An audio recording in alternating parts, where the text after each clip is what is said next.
اور medical science کا علم سیکھنے کے لیے مردوں کی چیر پھاڑ کی علماء اجازت بولو بھائی نہیں.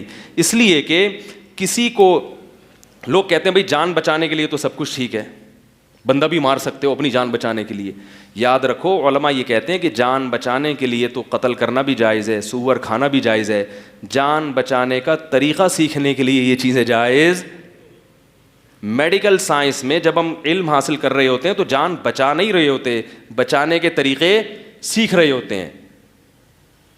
سیکھنے کے لیے نہیں کہ آپ سور بھی کھا لیں اور کہ بھائی دیکھو اگر میں جنگل میں بھوکا رہ گیا کسی دن تو تھوڑی سی سور کی پریکٹس ہونی چاہیے تاکہ ایک اچانک یہ آ جائے گا تو میں تو سور کھایا نہیں جائے گا, اس کی اجازت تھوڑی ہوگی, ایسے تو دروازہ کھل جائے گا.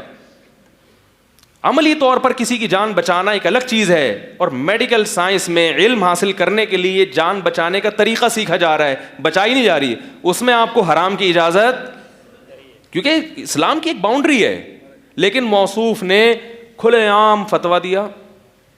اور پھر بعض لوگ یہ بھی کہتے ہیں کہ یہ چونکہ لاوارث لاشوں کے ساتھ کیا جاتا ہے اس لیے جائز ہے.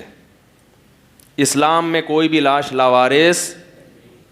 ایک صاحب میرے سے بحث کرنے لگے, یہ مولویوں نے دین کو مشکل میں, ہم کیسے ترقی کریں گے اگر ہم مردوں پہ چیر پھاڑ نہیں کریں گے. میں نے کہا انسان کی جو باڈی ہے نا بالکل اس جیسا تو کوئی جانور نہیں ہے, لیکن اس باڈی کے جو مختلف فنکشن ہیں, مختلف پارٹس ہیں, وہ پارٹس آپ کو مختلف جانوروں میں, جیسے نظام ہاضمہ مینڈک کا بالکل انسان جیسا ہے, ٹھیک ہے نا, تو نظام ہاضمہ سمجھنے کے لیے مینڈک کا, یا اور بہت سے جانور ہیں جن کو آپریشن کیا جا سکتا ہے.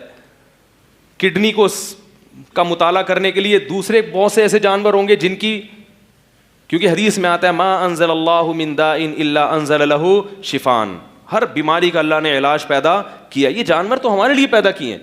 کتنی میڈیکل سائنس میں دوائیں ایسی ہیں جو جانوروں کے عمل کو دیکھ کر ایجاد کی گئی ہیں کہ اس بیماری میں جانور کیا کرتا ہے. ریچھ کو میں نے خود ڈاکومنٹری دیکھی, ریچھ کے پیٹ میں درد ہے, وہ گیا جا کے ایک جڑی بوٹی نکال کے کھانے لگا, ڈاکٹر کھڑا ہے ڈاکومنٹری بنا رہا ہے, اس نے کہا کہ جب یہ جڑی بوٹی اس نے کھائی ہے اس سے ڈاکٹروں کو پتا چلا کہ پیٹ کے درد میں اس جڑی بوٹی میں اللہ نے کیا رکھا ہے, شفا. بہت سی دوائیں ایسی ہیں. تو چونکہ گورے تو کسی مذہب کو مانتے نہیں ہیں نا, وہ تو آزاد ہیں, وہ کہہ رہے ہیں کوئی بات نہیں, وسیم کو لے آوے, سلیم کی لاش کو لے آپ, گردے پھاڑے چانپے. وہ مائیکل جیکسن کو پتہ نہیں کتنے ہفتے اس کا پورا قیمہ بنا کے دفن کیا اس کو, اس کے دماغ کے 4 پیس کیے ہوئے. وہ تو کسی چیز کے پابند نہیں ہیں. ہمیں تو میت کی بھی تعظیم کا حکم ہے, اور جب جانوروں سے یہ کام ہو سکتا ہے تو میت کو کیوں بھینٹ چڑھاؤ. اور پھر بھی اگر آپ کہتے ہیں کہ میت کو بھینٹ چڑھا سکتے ہیں, پھر آپ اپنی والدہ کا جنازہ جا کے ہسپتال میں پیش کریں, کیونکہ لاوارث لاشیں اسلام میں لاوارث. اگر کوئی بوڑھا مرتا ہے اس کی کوئی اولاد نہیں ہے تو جو بھی اس لاش کو دیکھے گا شریعت میں وہی اس کے بیٹے کا قائم مقام, وہ اس کو ایسے عزت احترام کے ساتھ دفن کرے گا جیسے یہ اس کا باپ ہے.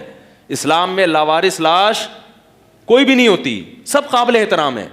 تو کافر لاش کے احترام کا حکم ہے, مسلمان کو کیسے آپ وہ کر سکتے ہیں.